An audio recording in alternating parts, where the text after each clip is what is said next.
put your hands together for none other than JP Richardson from Exodus Movement Inc. Big round of applause, everyone. Take it away, JP.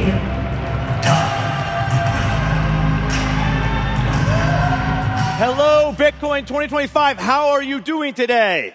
Yes, yes. It is an honor and pleasure to be here with you.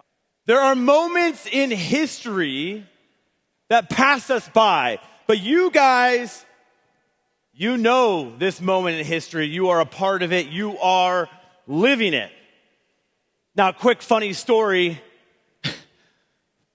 When I looked at the schedule and I saw that I was coming after J.D. Vance, our Vice President of the United States, I actually got to meet him last night briefly. And I looked at him, I said, Mr. Vice President, please don't bomb the crowd for me.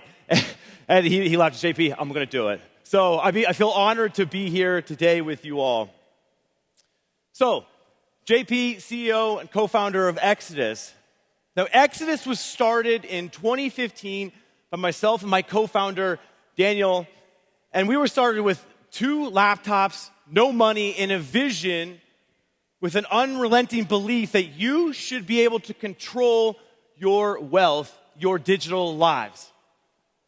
Now, many of you don't know, but we were one of the early companies to actually start with the Bitcoin treasury strategy. We bought Bitcoin with our earnings, and today we have over $200 million worth of Bitcoin. Are we going to get more? Maybe. We'll see. We are one of the first companies in the industry to pay salaries in Bitcoin.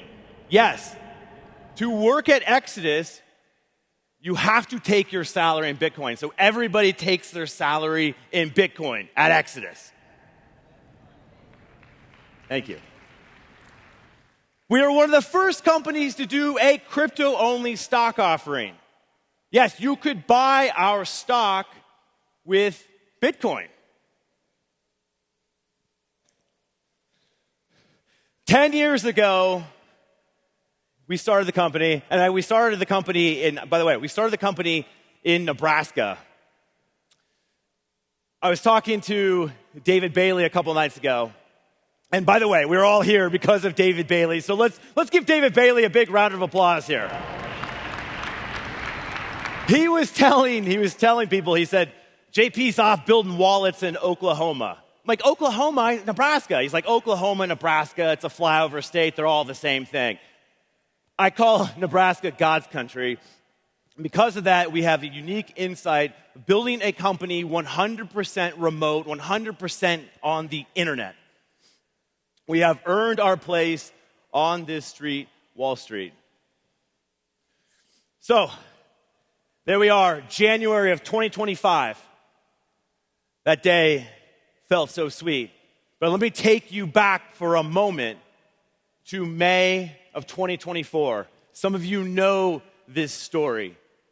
We flew out 130 people, friends, family, to celebrate the big moment of going public. Well, little did we know that we would get a phone call that would forever change the course of our company's history. And suffice to say, the result of that phone call, actually somebody, let me remind you, this was in a time when we had our former SEC chair, Gary Genslered. I know he's all of your good friend, our boy, Gary Genslered. Yes. So this is at that time, way back in May of 2024. Suffice to say, we were not able to list the next day. We were not able to ring the bell the next day. Somebody said to me months later, they said, JP, you got Genslered. They actually used his name as a verb. You got Genslered. But again, 10 years, over 1 billion market cap, millions of customers helped with our products. And now, the next 10 years are about bringing dollars and Bitcoin to billions. Let me show you this chart. I know many of you have seen this chart. This is a chart of the U.S. debt, $36 trillion of U.S. debt. You may have heard about one of the rating agencies that just recently downgraded our debt for fear of repayment. You may have also heard about one of the treasury auctions that happened recently and how it had weak demand. Are we running out of buyers? Is the United States running out of buyers? Because if so, it's making Uncle Sam sad. But there's good news in this story. Everyone wants dollars. As a remote company, we have the fortune to employ people in over 50 countries. Recently, I was talking to some of our employees from Uruguay, and they said to me, they're like, JP, did you know that when you sign up for a bank account in Uruguay, that you get a dollar account along with a peso account? It's because real estate is actually denominated in dollars. So all across the world, people want dollars. They want dollars because when compared to their own currency, dollars are way better, right? When you can compare like the Argentinian peso, 100% of inflation year over year. So when they think of the dollar, they think about safety, stability. That's what they care about. Another technology we all know, stablecoins. Dollar stablecoins. So if people around the world want dollars, I say, let's give them dollars. Today, $250 billion of stablecoins issued. By 2030, 1.25 trillion projected to be in existence. Many of you know, what are dollar stablecoins? It's just a dollar tokenized in the blockchain. But what's great about dollar stablecoins is when you consider a person, a shopkeeper in Nairobi, saving her paycheck in USDC. In effect, indirectly buying US debt. That's one of the most important things here. So the world is absorbing US debt with stablecoins. And when you look at what the stablecoin issuers, and you stack them in comparison to other countries. You take all of them, Tether, Circle, stack them in comparison to other countries. Stablecoin issuers rank roughly 19 in terms of purchasing US debt. That means they're buying more debt than Germany and South Korea. Now, as I remind you, I said 1.25 trillion projected in 2030. So when that happens, that means that stablecoin issuers will be the biggest buyers of US debt. But again, today, people need dollars. Tomorrow, people need Bitcoin. And I know you all know why. I personally, when I look at what the Trump administration is doing, I'm very happy. They've embraced our industry. Vice President Vance's speech was amazing today. So because they've embraced our industry, I love it. With Doge, the efforts with Doge is great. But some of you know about the big, beautiful bill, and I understand it's not finished yet. But in the House at the 11th hour, pork was added, extra spending was added. So you have to question, does some of the bureaucrats in Washington have the fiscal discipline for this country? We know with Bitcoin, it doesn't matter. So this is what I call the Trojan horse strategy. We lead with what the people need today so that we can deliver what they will need tomorrow. And we know that's Bitcoin. So you want the next billion Bitcoiners? They're right here. And we see it. We see it all across the world with our customers. In fact, 70% of our customers are outside of of the United States. Because for them, the wallet is no longer an app. The wallet is a bank branch. It's a passport.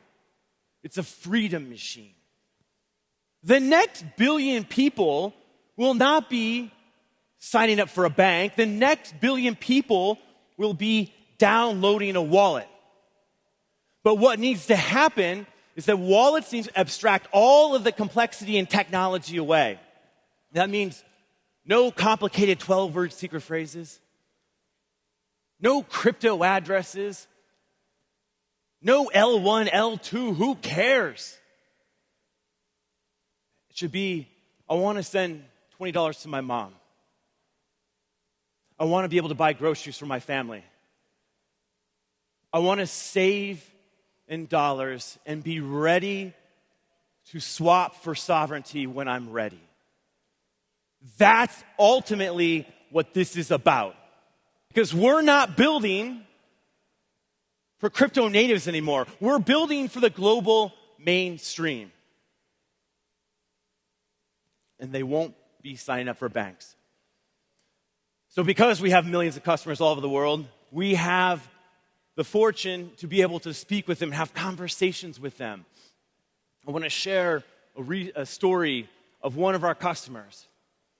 So a father wrote into us, his father in Venezuela, and his son's name is Andres. And you know the political instability in Venezuela. You know the currency issues that they have. And so his son, Andres, built a crypto mining rig. He started mining crypto. And then he swapped it for dollars. Because that was his lifeline for his family. These stories are happening all over the world in millions. Again, we're fortunate to be able to have these conversations and learn what these people need. Ultimately, at the end of the day, I know for us, oftentimes, we can get really caught up in the yield. Oh, this token gets 30%, 40%. If you stake in this pool and mine in this pool, whatever. I have gotten caught up in it as well. But at the end of the day, the yield doesn't matter. It's the sovereignty that matters. And that's why we're here. That's why this is so important. So imagine a world with 8 billion wallets. And every wallet downloaded is actually a Bitcoin wallet.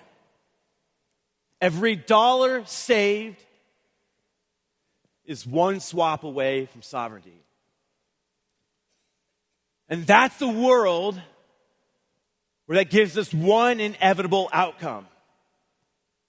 And that inevitable outcome is freedom. So the playbook is this.